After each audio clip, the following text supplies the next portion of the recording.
اعوذ باللہ من الشیطان الرجیم بسم اللہ الرحمن الرحیم۔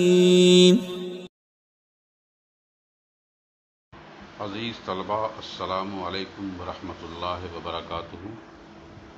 میں محمد ناصر حسین، استاد دارالعلوم غریب نواز الہ آباد سے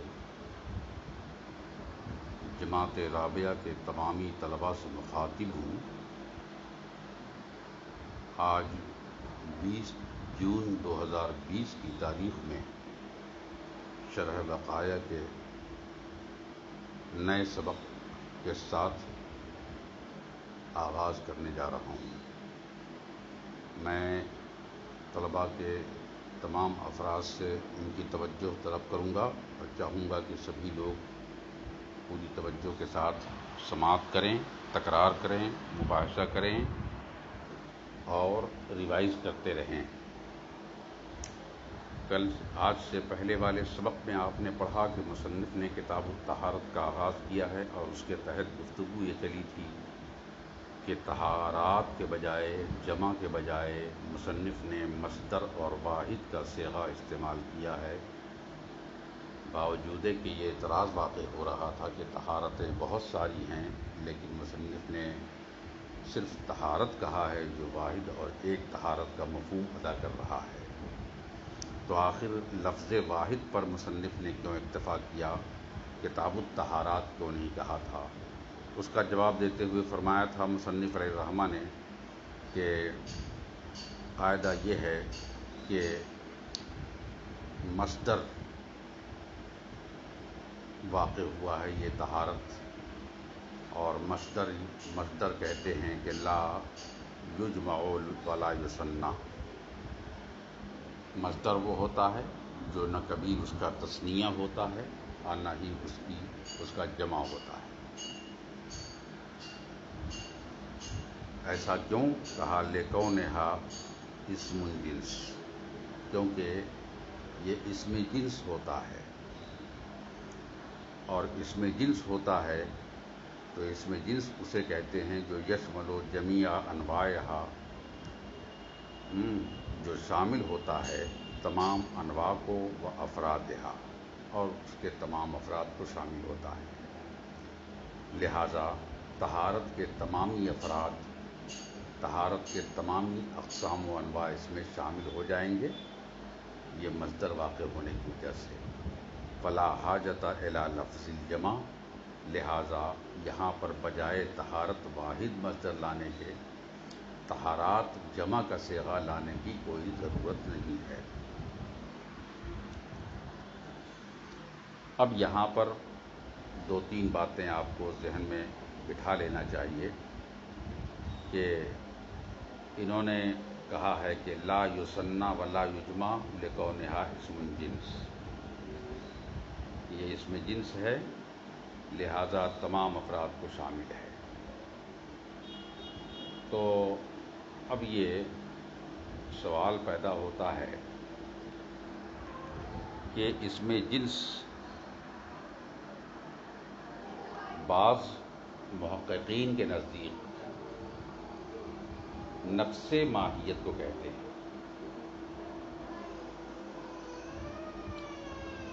اور بعض محققین کے نزدیک فرد منتشر کو کہتے ہیں۔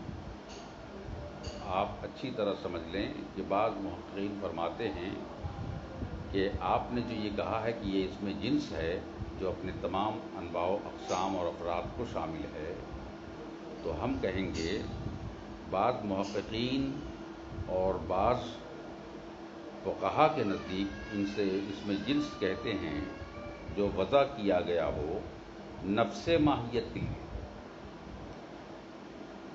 اور بعض فقہا اور بعض محققین کے نزدیک کیا ہے، فرد منتشر کے لیے اسم جنس متعین کیا گیا ہے یا وضع کیا گیا ہے۔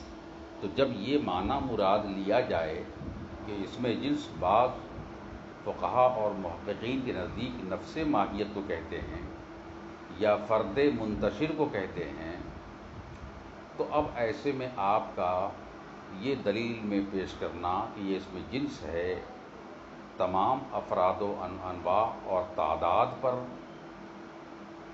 ثبوت ہے، ہم اسے نہیں مانتے، کیونکہ تعدد ثابت نہیں ہو رہا ہے۔ جب نفس ماہیت کی بات آ رہی ہے تو یہاں پر اب تعدد ثابت نہیں ہو رہا ہے، اسی لیے یہ اعتراض وارد ہوتا ہے۔ پھر شارح نے بھی اپنی توضیح میں یہ بیان کیا ہے کہ مصدر وہ ہوتا ہے جو عدد کو نہیں بتاتا، تعداد کو نہیں بتاتا، گنتی کو نہیں بتاتا، فکیف یصح۔ تو پھر اب آپ بتائیں کہ یہ کہنا کیسے درست ہوگا کہ مصدر جو ہے تمام افراد اور تمام انواع کو شامل ہے؟ یہ اعتراض وارد ہو رہا ہے۔ تو اس کا جواب بہت سیدھا اور دو ٹوک ہے، اسے یاد رکھنا چاہیے۔ جواب یہ ہے کہ یہاں یہ اس میں جنس کے شامل ہونے کا جو معنی ہے، یشملو کا جو معنی ہے، تو شمولیت کا معنی کل کا اپنے اجزاء پر مشتمل ہونا مراد نہیں۔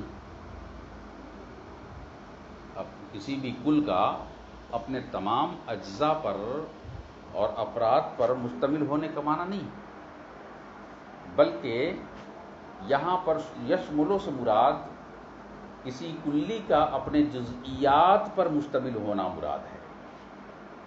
کسی کلی کا اپنے تمامی جزئیات پر مشتمل ہونا مراد ہے۔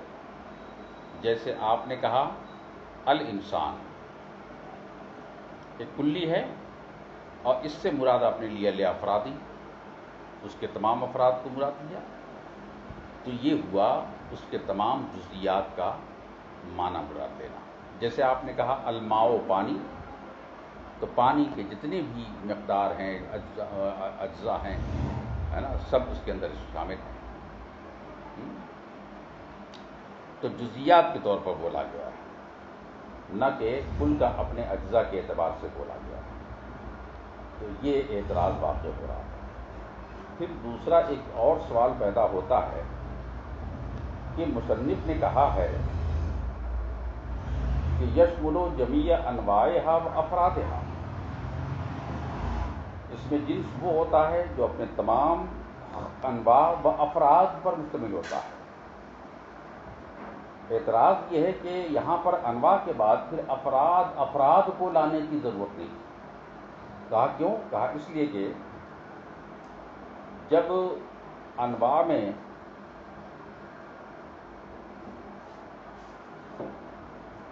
افراد خود بخود شامل ہوتے ہیں، جب آپ نے انواع کہہ دیا تو انواع وہ ہوتے ہیں کہ جس میں تمام افراد شامل ہوتے ہیں۔ جب انواع میں سارے افراد خود بخود شامل ہوتے ہیں تو اب یہاں پر افراد کو الگ سے لانے کی ضرورت نہیں۔ اس کا بھی جواب مصنف نے فرمایا اور یہ دیا کہ جناب وہ کہ افراد انواع کے ماتحت آتے ہیں، لیکن ہم نے جو یہاں انواع کے ساتھ یہ مانا کہ انواع کے ماتحت افراد بھی آتے ہیں، سب شامل ہوتے ہیں، لیکن ہم نے جو افراد کا ذکر کیا ہے یہ افراد کا ذکر محض توضیحاً ہے، وضاحت اور بیان کے لیے، ایضاح اور تحقیق کے لیے، یا تصدیق اور توثیق کے لیے، اور اس بات کا اشارہ کرنے کے لیے ہے کہ کتاب میں انواع پر مشتمل ایک باب ہے اور اس کے بعد افراد پر مشتمل فصل ہے، غرض کہ اس میں وضاحت مراد ہے، نہ کہ الگ سے کوئی بات بیان کرنا۔ جب یہ دونوں باتیں ثابت ہو گئیں کہ مصدر نہ تو مثنیٰ ہوتا ہے، نہ تثنیہ ہوتا ہے، نہ جمع ہوتا ہے، کیونکہ اس میں جنس ہوتا ہے، اور اس میں جنس اسے کہتے ہیں جو اپنے تمام انواع و افراد پر مشتمل ہوتا ہے، تو اب ظاہر ہے کہ نتیجہ یہ سامنے آیا کہ فلا حاجۃ الی لفظ الجمع۔ اس لیے نتیجے کے طور پر مصنف نے فرمایا کہ اب لفظ جمع لانے کی کوئی ضرورت نہیں ہے۔ یہ نتیجہ ہے۔ اب یہاں تک بات ختم ہو جاتی ہے۔ مصنف علیہ الرحمہ نے اپنی کتاب کا آغاز فرماتے ہوئے آگے فرماتے ہیں، قال اللہ تعالی یا ایھا الذین آمنوا، قال اللہ تعالی یا ایھا الذین آمنوا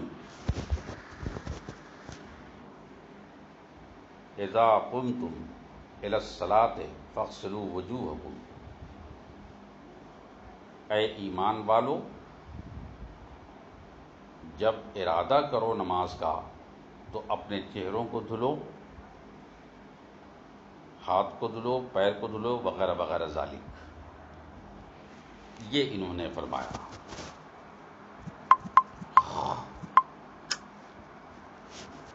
اب فرماتے ہیں کہ پہلے انہوں نے آیت کریمہ پیش کی ہے۔ سوال یہ ہے کہ ایسا کیوں کیا؟ یہ آیت کریمہ آپ جانتے ہیں کہ یہ آیت کریمہ سورہ مائدہ کی ہے، جس میں وضو، تیمم اور غسل کا حکم دیا گیا ہے۔ یہ آیت سن 4 یا 5 ہجری میں غزوہ بنی مستلق میں نازل ہوئی ہے، اور اسی سے تیمم کی مشروعیت بھی ثابت ہے۔ ہاں، وضو اور غسل کا حکم پہلے ہی مشروع تھا، لیکن اس وقت صراحتاً وارد نہ ہوا تھا۔ اور یہ بھی یاد رکھنے کی بات ہے کہ یا ایھا الذین آمنوا جیسے خطاب میں اور اس طرح کے اور جو دیگر خطاب ہیں، ان تمام خطابوں میں عموماً مرد اور عورتیں سبھی شامل ہوتے ہیں، اس لیے کوئی یہ اعتراض نہ کرے کہ کسی ایک کے لیے خاص ہے۔ ہاں، مرد، عورت اور ذوی العقول جتنے بھی ہیں، مکلفین جتنے بھی ہیں، ان سے خطاب ہے۔ جب اذا اردتم، جب تم، اذا قمتم، یہ اذا اردتم کے معنی میں ہے، یہ یاد رکھنے کی بات ہے۔ تو اب معنی یہ ہوا کہ جب تم کھڑے ہو یعنی ارادہ کرو نماز کا، ہے نا، اور تم محدث ہو یعنی تمہارا وضو سلامت نہیں ہے، تو اب اپنے چہروں کو دھلو، اور تم میں کا ہر آدمی اپنا چہرہ دھلے، کہنیوں سمیت، جس میں غایت، کہنی کی غایت مغیہ میں داخل ہوگی، وَأَرْجُلَكُمْ إِلَى الْكَعْبَيْنِ، اور اپنے دونوں پیروں کو دھلو گھٹنوں سمیت۔ اب یہ ہے، ہم چاہیں گے کہ اس پر ایک دو بات اور کی جائے اور اسے محفوظ رکھا جائے کہ آخر مصنف علیہ الرحمہ نے اپنی کتاب کا آغاز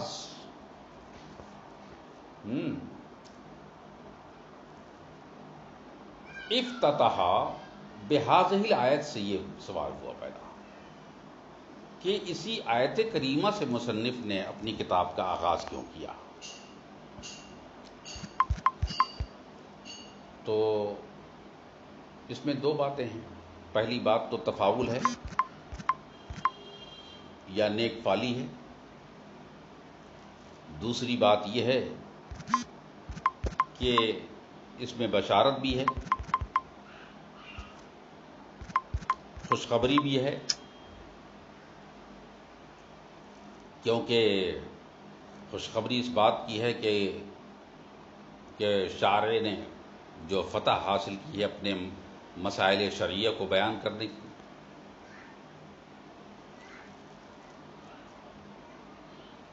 لیکن ایک اور اعتراض ابھی بھی باقی رہ جاتا ہے، لیکن آج چونکہ وقت بہت کم ہے، انشاءاللہ اس سبق کو ہم اگلی تاریخ میں ہم بیان کریں گے اور اس پر مزید ہم بحث کریں گے، کئی سوالات وارد ہوتے ہیں۔ تو آج 20 تاریخ کا یہ سبق شرح بقایا کا آج یہی ختم ہوتا ہے۔ وما علینا الا البلاغ۔ السلام علیکم ورحمۃ اللہ وبرکاتہ۔ میں محمد ناصر حسین مصباحی، استاد دارالعلوم غریب نواز الہ آباد سے جماعت رابعہ کے تمام طلباء سے مخاطب ہوں۔ آج 22 جون 2020 کی تاریخ میں آپ کے نصاب کی کتاب شرح وقایہ کے نئے سبق کا آغاز کرنے جا رہا ہوں، اس لیے آپ تمام طلباء پوری توجہ سے سماعت کریں، تکرار کریں، عبارت سامنے رکھیں، ترجمہ سماعت کریں اور اس کے بعد مباحثہ کریں، پھر سبق کا اعادہ کرتے رہیں۔ آج جو آپ کا سبق آگے بڑھے گا، جس کا آغاز مصنف نے یوں کیا ہے: ثم لما كانت الآیۃ دالۃ علی فرائض الوضوء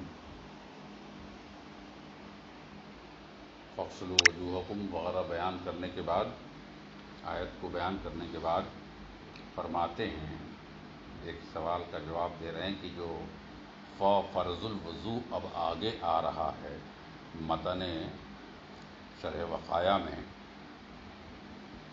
اس میں فا کس طرح کا ہے؟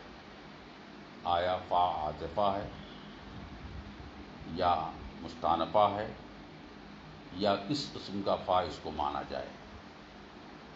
تو فرماتے ہیں کہ یہاں پر فا جو ہے عاطفہ نہیں ہے۔ ایسا نہیں کہ اس کو فرض کے بعد پھر سنت پر عطف کیا گیا، پھر مستحب پہ عطف کیا گیا، ایسا نہیں ہے، کیونکہ اس آیت کریمہ کی دلالت سنن و مستحبات پر نہیں بلکہ فرائض پر ہے۔ اس لیے فرائض وضو کو بیان کرنے سے پہلے لفظ فرض پر فا کو داخل کیا، تو یہ آخر فا کس قسم کا ہے یہ جاننا بے حد ضروری ہے۔ تو یہ فرماتے ہیں کہ فا یہاں پر مستانفہ نہیں، عاطفہ نہیں، بلکہ فائے تعقیبیہ ہے، جو محض تاخیر کو بتانے کے لیے آیا ہے۔ تو اب مراد یہ ہے کہ فرض الوضو سے مراد یہ ہوگی کہ اب آیت کریمہ کے بعد ہم احکام وضو کو بیان کرنے جا رہے ہیں، جو فرائض میں سے ہے۔ تو فرائض وضو کی طرف اشارہ ہے، نہ کہ مستحبات، سنن وغیرہ چیزوں پر، کیونکہ یہ آیت کریمہ سنن و مستحبات پر دلیل نہیں کہ جس کی بنیاد پر ہے نا عاطفہ لایا جائے۔ لہذا اسی لیے مصنف فرماتے ہیں کہ ثم لما كانت الآیۃ، پھر یہ کہ جب آیت کریمہ دلیل ہے فرائض وضو پر، نہ کہ سنت اور مستحبات پر، ہے نا، یہ جواب دے رہے ہیں کہ ہم نے فائے تعقیبیہ کیوں مانا، فائے تاخیریہ کیوں مانا؟ کہا اس لیے کہ چونکہ آیت کریمہ دلیل ہے فرائض وضو پر، کہتے ادخل فات تعقیب، اسی لیے مصنف علیہ الرحمہ نے اپنے متن، اپنے قول میں ففرض الوضو فرمایا۔ ففرض الوضو فرمایا۔ اب فرائض کو یہاں سے شمار کریں گے تو اب فرائض سے مراد یہاں پر کیا ہے؟ تو فرماتے ہیں کہ فرائض سے مراد یہاں پر وہ ارکان اور وہ احکام ہیں جو رکن ہونے کی حیثیت سے کسی بھی کام میں یا وضو کے اندر ضروری ہیں۔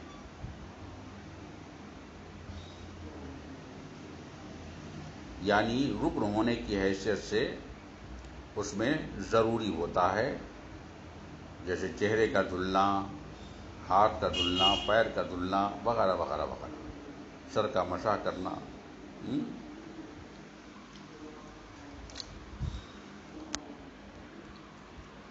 تو ففرض الوضو انہوں نے بیان کیا۔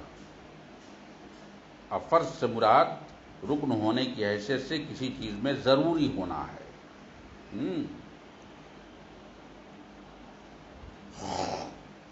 لہذا سب سے پہلا فرض بیان کیا غسل الوجہ، چہرے کا دھلنا۔ چہرے کا دھلنا فرض ہے۔ اب چہرے کے حدود کو مصنف علیہ الرحمہ بیان کرنا چاہتے ہیں کہ چہرہ کا اطلاق کہاں سے کہاں تک ہوگا۔ صاحب ہدایہ نے جو چہرہ کے حدود بتائے ہیں وہ منبت شعر الراس یعنی سر کے بال کے اگنے کی جگہ سے لے کر ٹھڈی تک، اور پھر اس کے بعد ایک کان کی لو سے لے کر دوسرے کان کی لو تک انہوں نے فرمایا ہے کہ یہ پورا کا پورا دائرہ چہرہ دھلنے میں آتا ہے۔ ان کا دھلنا وضو کے اندر فرض ہوتا ہے۔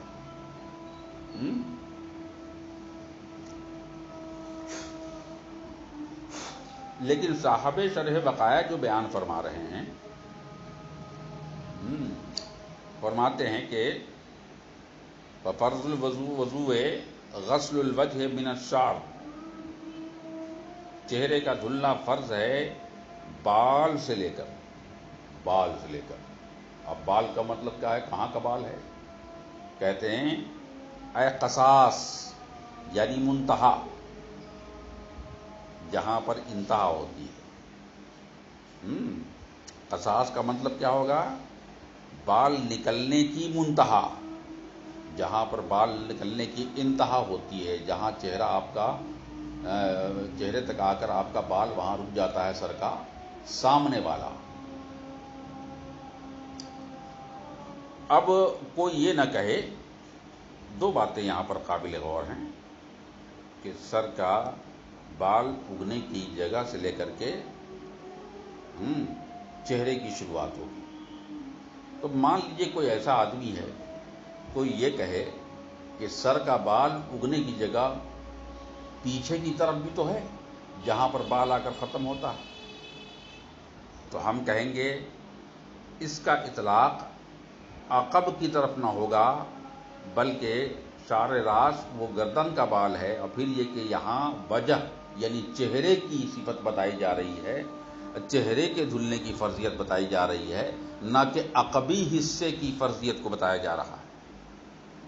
چہرے کی فرضیت کو دھلنے کی فرضیت بتائی جا رہی ہے، لہذا یہاں پر قصاص مراد ہوگا۔ قصاص کا مطلب سر کا بال اگنے کی جگہ، وہی انہوں نے مصنف نے کہا اے قصاص شعری راس، سر کے بال اگنے کی منتہا جو ہوتی ہے، اب وہ منتہا کیا ہے؟ ہوا منتہا منبت شعر الراس، وہی منتہا ہے سر کا بال نکلنے کا، یعنی آخری حد ہوتی جہاں تک بال نکلتا ہے۔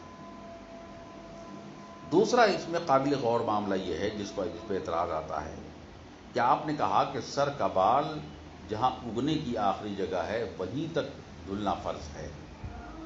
مان لیجئے کہ اگر سر کے بال اگنے کی جگہ جو ہے، وہ جو بال سر کا آخری حصہ ہے، سامنے چہرے کا شروعات ہے، وہاں سے آگے بڑھ کے بال کسی کا نکل آئے اور چہرے پہ آ جائے، پیشانی بھر جائے، گال بھر جائے وغیرہ ذالک، تب کیا ہوگا؟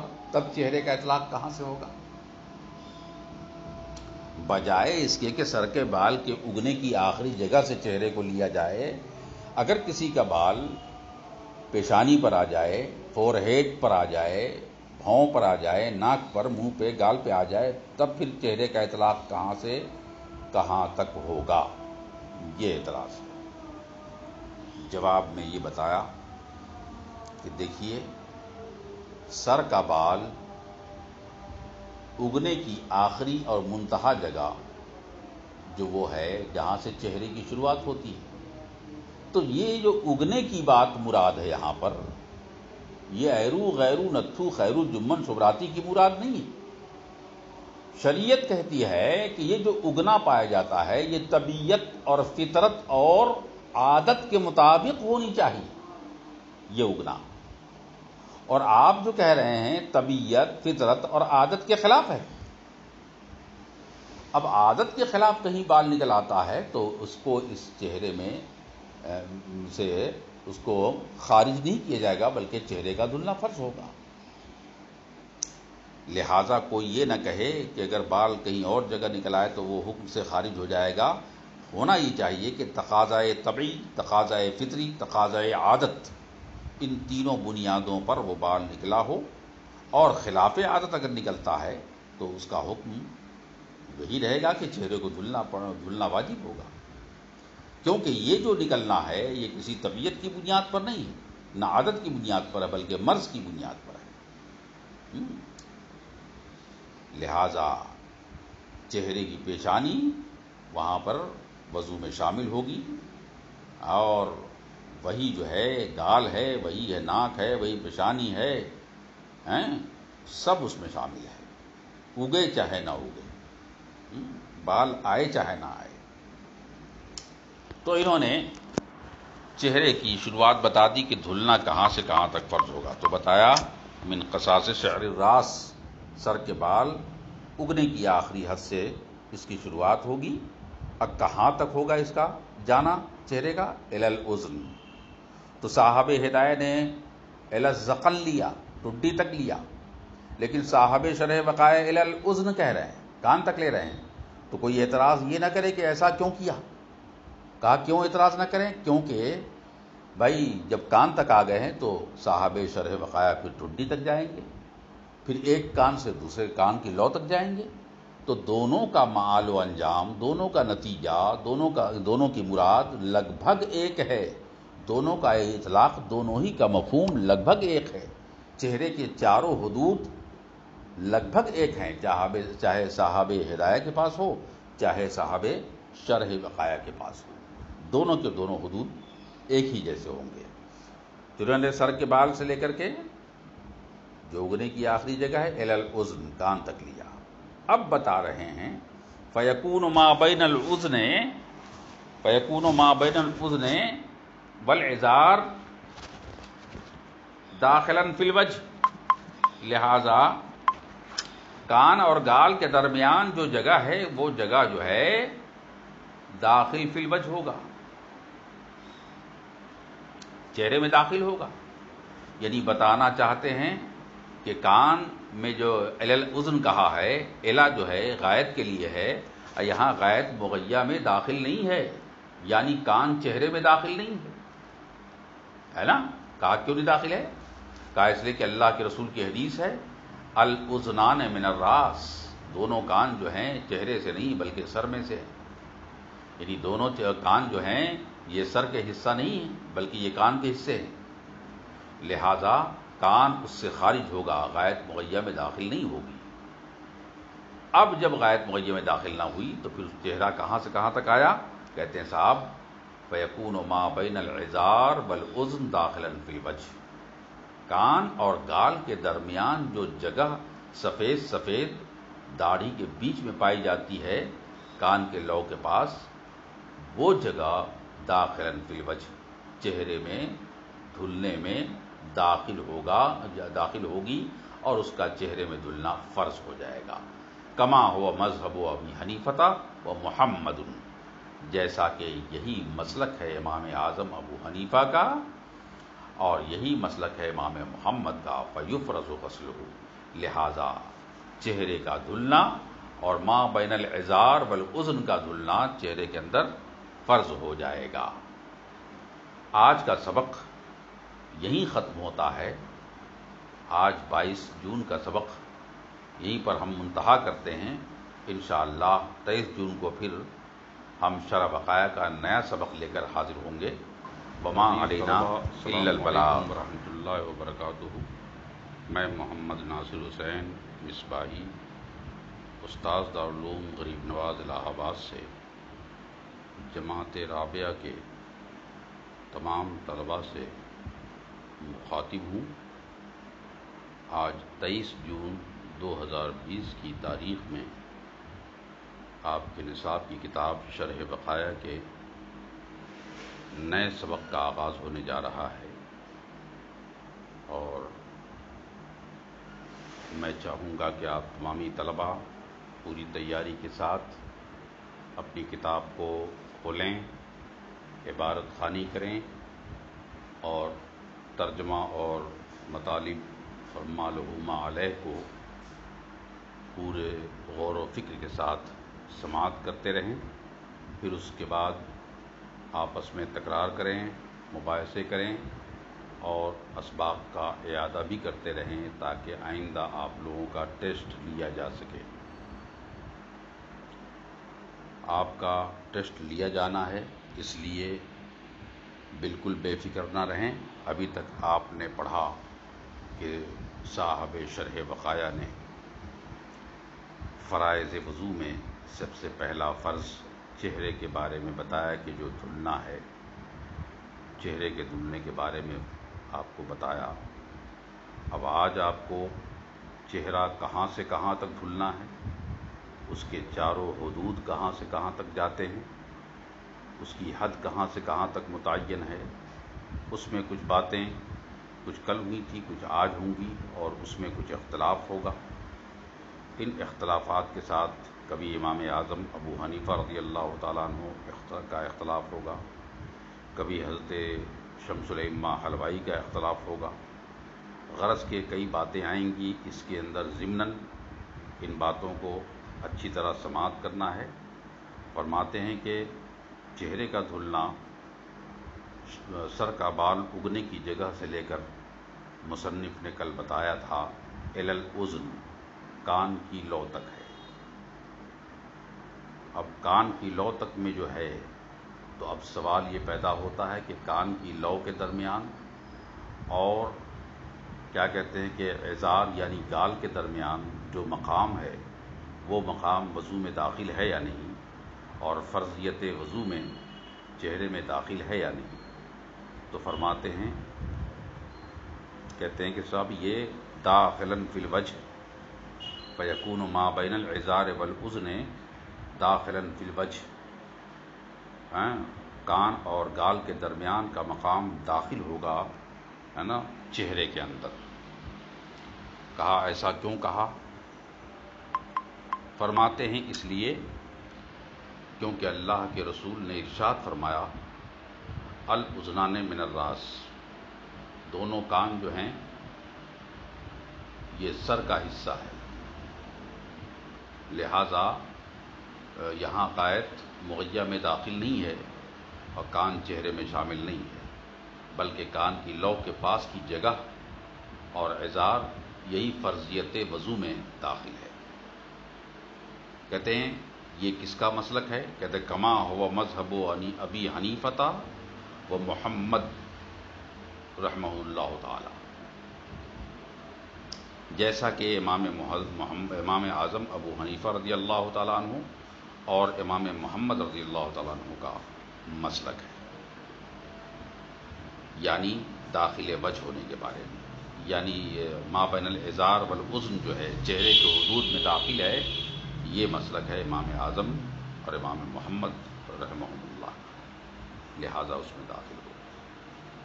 لہذا جب امام محمد اور امام اعظم کے ہاں ما بین العذار والاذن داخل وجہ ہے تو ظاہر ہے کہ فیفرض غسلہ، لہذا ما بین العذار والاذن کا وضو میں چہرے کے اندر دھلنا اس کا فرض قرار پایا. کہتے ہیں کہ صاحب مزید تائید یہ فرمائی صاحب شرف قائنہ کہ وہ علیہ اکثر و مشائخنا، یہ ما بین العذار والاذن کا کے مقام کو وضو میں دھلنا یہ جو فرض ہے، کہتے ہیں یہ اس مسلک پر اکثر مشائخ احناف ہیں اور دیگر تمام مشائخ اس پر عمل پیرا ہیں. یہ دھلنا فرض ہے، پانی کا وہاں بہانا فرض ہے. لیکن اب یہاں پر حضرت شمس الائمہ حلوائی کا اختلاف آتا ہے. فرماتے ہیں وذکر شمس الائمۃ الحلوائی، حضرت شمس الائمہ حلوائی فرماتے ہیں کہ یکفی ہے ان یبل ما بین العذار والاذن. ان کا اعتراض یہ ہے کہ اگر گال اور کان کے درمیان کی جو سفیدی ہے، جو ما بین العذار والاذن کا مقام کہا جاتا ہے، اس کو اگر دھلا نہ جائے بلکہ اس کو محض تر کر دیا جائے تو تو بھی ہمارے لیے کافی ہوگا اور وضو کا حق ادا ہو جائے گا، فرضیت ثابت ہو جائے گی، فرضیت ادا ہو جائے گی۔ اب کہیں گے آپ کہ حضرت شمس الائمہ حلوائی ایسا کیوں فرما رہے ہیں؟ ان کی کیا دلیل ہے، کیا ثبوت ہے؟ تو دراصل امام ابو یوسف کی روایت پر حضرت شمس الائمہ حلوائی نے اعتماد فرمایا ہے، اور فرماتے ہیں کہ ہم نے اسی بنیاد پر یہ کہا ہے جو حضرت امام ابو یوسف کی روایت ہے، اس روایت کی بنیاد پر میں نے کہا کہ ما بین العذار والعزن، داخل وجہ اگر ہے بھی تو اس کو صرف تر کر دینا کافی ہے، اسے دھلنا ضروری نہیں ہے، پانی بہانا ضروری نہیں ہے، بلکہ خالی تر کر دینا کافی ہے۔ کہا وہ دلیل کون سی ہے جس کو حضرت شمس الائمہ حلوائی نے امام ابو یوسف کے قول کی بنیاد پہ پیش کی ہے؟ کہتے ہیں صاحب ذکر شمس الائمہ الحلوائی یکفی ہے ان یبل ما بین العذار والاذن، کافی ہے کہ تر ہو جائے عذار اور اذن کے درمیان کی جگہ، ولا یجب اصالۃ الماء علیہ، اور اس پر پانی کا بہانا اور اس کا دھلنا فرض نہیں ہے، نہ واجب ہے۔ کہا کیوں؟ بناء علی ما روی عن ابی یوسف، بنیاد رکھتے ہوئے اس روایت پر جو حضرت امام ابو یوسف رضی اللہ رحمۃ اللہ تعالی علیہ کے روایت کے اندر آیا ہے۔ اور وہ روایت کیا ہے کہ ان المصلی اذا بل وجہہ، کہ اگر کوئی نمازی ایسا ہو جو نماز کا ارادہ کرتا ہے، نماز پڑھنے کا ارادہ رکھتا ہے، اذا بل وجہہ، اور اس کا چہرہ تر ہو جائے، واعضاء وضوئہ، اور وضو کے اعضاء تر ہو جائیں، بالماء، پانی سے، ولم یصل الماء، اب پانی نہ بہہ سکے عن العضو، عضو سے پانی الگ نہ ہو سکے، بہہ نہ سکے، کہتے ہیں جازا، تو ایسا وضو کرنا جائز ہے، یعنی تر ہو جائے، پانی نہ بہے، سیلان نہ ہو، تو بھی امام ابو یوسف کی روایت ہے کہ اس سے وضو ہو جائے گا۔ یہ تو جواب اعتراض کا جواب دیا شمس الائمہ حلوائی نے اپنے مسلک کی تائید کے لیے کہ تر کرنا کافی ہے، اسے بھگانا اور دھلنا فرض اور واجب نہیں ہے۔ لیکن اس کا جواب احناف نے دیا لاکن سے، وہ فرماتے ہیں مسلک صحیح یہ ہے کہ جناب والا آپ نے یہ غلط سمجھا کہ وہاں پر لم یصل کا جو معنی ہے آپ نے غلط معنی مراد لیا۔ جو امام ابو یوسف نے فرمایا کہ اعضائے وضو سے پانی نہ بہے، تو لم یصل کا لفظ استعمال کیا ہے امام ابو یوسف نے، تو اس کا معنی بہنا مراد نہ لیجئے بلکہ لم یتدارک مراد لیجئے، یعنی یہ کہیے کہ امام ابو یوسف کی مراد سمجھنے میں آپ نے غلط فہمی کی ہے، وہ یہ ہے امام ابو یوسف کی جو روایت ہے وہ مراد یہ ہے اس سے کہ اگر وضو کرنے والا وضو کرتا ہے اور اعضائے وضو کو دھلتا ہے تو بھلے بہت زیادہ سیلان نہ ہو، بہت زیادہ پانی کا بہاؤ نہ ہو، بہت زیادہ اس کو دھلا نہ جائے، مگر دھلنے کے بعد کم سے کم قطرہ دو قطرہ بھی پانی اگر وہاں سے بہہ جاتا ہے تو کہتے ہیں لم یتدارک، تو وہ کہتے ہیں نہ بہنے کے باوجود بھی کیا ہے، قطرہ دو قطرہ ٹپک جانے کے بعد وہاں پر یہ وضو کے لیے کافی ہوگا، فرضیت ادا ہو جائے گی اور چہرے کا دھلنا ادا ہو جائے گا۔ یہ مراد ہے امام ابو یوسف کا، نہ یہ کہ اگر صرف تر کر دیا جانا مراد ہے، ایسا ہرگز نہیں ہے۔ اسی لیے مصنف نے فرمایا لیکن قیلا، جواب دے رہے ہیں امام شمس الائمہ حلوائی کی اس دلیل کا جواب دے رہے ہیں، لیکن قیلا، لیکن جواب یہ دیا گیا ہے کہ تعویل، کہ اس سوال میں، اس روایت میں تعویل ہے، اور تعویل کیا ہے؟ مصنف خود فرماتے ہیں انہ سال من العضو قطرۃ او قطرتان، آپ یہ نہ کہیے کہ امام ابو یوسف نے یہ کہا ہے کہ لم یسل نہ بہے، اور ایک قطرہ بھی نہ بہے، دو قطرے بھی نہ بہیں، چند قطرے بھی نہ بہیں، ایسا نہیں ہے، بلکہ لم یتدارک قطرتن او قطرتان ہے، یعنی قطرہ دو قطرہ بڑھنے سے آگے نہ بڑھے۔ وضو اگر کرنے والا کر رہا ہے تو بہتے وقت، دھلائی کے وقت قطرہ دو قطرہ سے اگر آگے نہ بڑھے تو بھی چلے گا، سیلان پا لیا جائے گا، وضو ہو جائے گا، فرضیت ادا ہو جائے گی، دھلنا پا لیا جائے گا۔ یہ مراد ہے امام یوسف کا، لیکن قیل تعویلہ، لیکن اس کا جواب دیا گیا ہے کہ اس میں تعویل ہے، اور تعویل یہ ہے کہ انہ سالہ، کہ وہ بہے ضرور، من العضو، عضو سے کم قطرتن، ایک قطرہ، او قطرتان، یا دو قطرے یا چند قطرے، ولم یتدارک، اور اس سے آگے نہ بڑھے۔ تو ظاہر ہے کہ جواب حاصل ہو گیا کہ روایت کی جو مراد ہے وہ کچھ اور ہے، اور حضرت شمس العلماء حلوائی کی جو مراد ہے وہ کچھ اور ہے۔ اس لیے کہنا پڑے گا کہ اس کو چاہے دو ہی قطرے سے ہو، چاہے تین ہی قطرے سے ہو، چاہے ایک قطرے سے ہو، مگر ما بین الازار والاذن کا، اذن پر پانی کا بہانا فرض ہوگا، اور یہ داخل وجہ ہوگا، کہنا آتا ہے۔ اب بات آگے بڑھتی ہے، وَأَسْفَلِ الذَّقَنِ، یعنی حدود وجہ کو جو فرض میں داخل کیا گیا ہے، وضو کے اندر دھلنے میں شامل کیا گیا ہے، تو چہرہ کہاں سے کہاں تک ہے؟ تو فرماتے ہیں کہ جناب والا یہ چہرہ جو ہے چلا تھا منبت شعر الراس، یعنی قصاص شعر سے، یعنی بال اگنے کی منتہا سے، جہاں پر بال اگنے کی منتہا ہوتی ہے پیشانی پر، وہاں سے یہ آغاز کیا تھا انہوں نے، پھر الی الاذن آئے تھے، کان تک کو آئے، پھر اسی طرف ہوتے ہوئے سیدھے الی الذقن، اسفل الذقن، ٹھڈی کے نیچے تک فرض ہو گیا ہے۔ ٹھڈی کے نیچے تک یہاں فرضیت بتا دیا مصنف نے۔ تو اب جب ٹھڈی کے نیچے تک فرض بتا دیا تو کہتے ہیں فتم حدود الوجہ من الاطراف الاربعۃ، تو یہاں پر آ کر جب ٹھڈی کے نچلے حصے کو بتا دیا تو اس کا مطلب یہ ہوا کہ یہ چاروں کے چاروں حدود متعین ہو گئے، یعنی پیشانی کے منبت شعر الراس سے لے کر کے اس کان کی لو سے لے کر اس کان کی لو تک، پھر اس کے بعد ٹھڈی تک آ گئے، ٹھڈی کے نچلے حصے تک، یہاں تک چاروں حدود۔ اب جواب مل گیا ہوگا آپ کو کہ جہاں پر اعتراض ہوا تھا کہ صاحب ہدایہ نے پہلے منبت شعر الراس کو لیا ہے اور پھر اس کے بعد ذقن کو لیا ہے، پھر ایک کان کی لو سے لے کر دوسرے کان کی لو تک کا تعارف کرایا ہے، اس طرح سے حدود اربع کو متعین کیا ہے، لیکن میں دیکھتا ہوں کہ دونوں کا مال و انجام ایک ہے، دونوں کا نتیجہ ایک ہے، اس لیے اس پر کوئی اعتراض نہیں کیا جا سکتا ہے۔